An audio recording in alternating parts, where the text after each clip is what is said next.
สวัสดีพี่น้องเนาะยามบ่ายๆมาเนี่ยบ่าวปันก็ได้มาอัปเดตมาเนี่ยมาถ่ายเข่าเนาะบ่าวปันหวานเข่าหน้าหวานเนาะวันนี้ก็ได้มาตัดทดสอบตัดนะพี่น้องเนาะ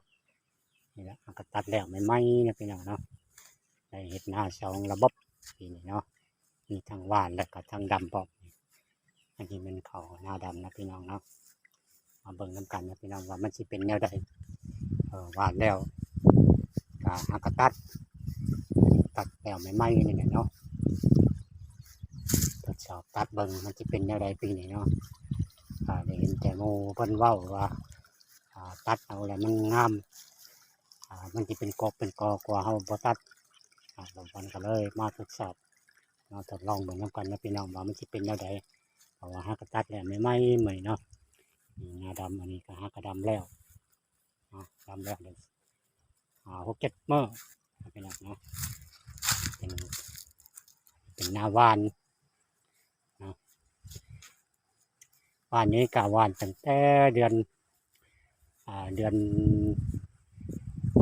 6พี่น้องเนาะก็ได้ประมาณเขา2 เดือนเนาะเขา2 เดือนแล้วแหละอายุของเขา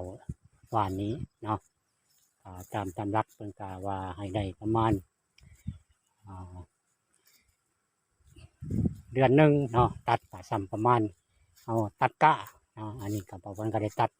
ซ้ำตัดก้าเนาะตัดเพียงสะบือหรือว่าเพียงแง่มใบมัน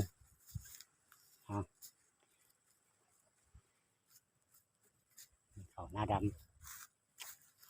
หากระดำแล้วได้ประมาณทีนึงอันนี้เป็นหน้าหวานเป็นหน้าตัดนี่ก็ประมาณวันนี้วันนี้ก็บ่ได้ทาหญ้าได้พี่น้องเลยหญ้าก็บ่ได้มีปานใดก็ธรรมดาวันถึงช่วง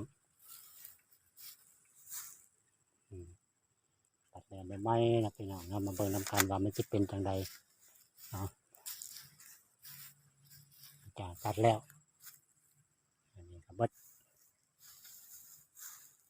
หลายเติบนะพี่น้องจากดำนี่ก็เป็นเขานี่ก็ประมาณ20 ปลายศอกเนาะ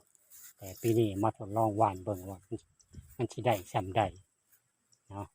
แต่หว่านนี่ก็ที่เนาะที่กว่าเฮาดำได้เนาะคือว่าที่กว่าเฮาดำเนาะแต่มันเป็นกอกเป็นกอก็อาจว่าสิได้กว่า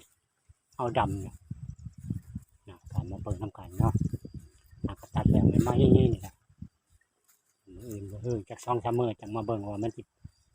ขึ้นมาซ้ำใดนะพี่น้องเนาะเบิ่งกัน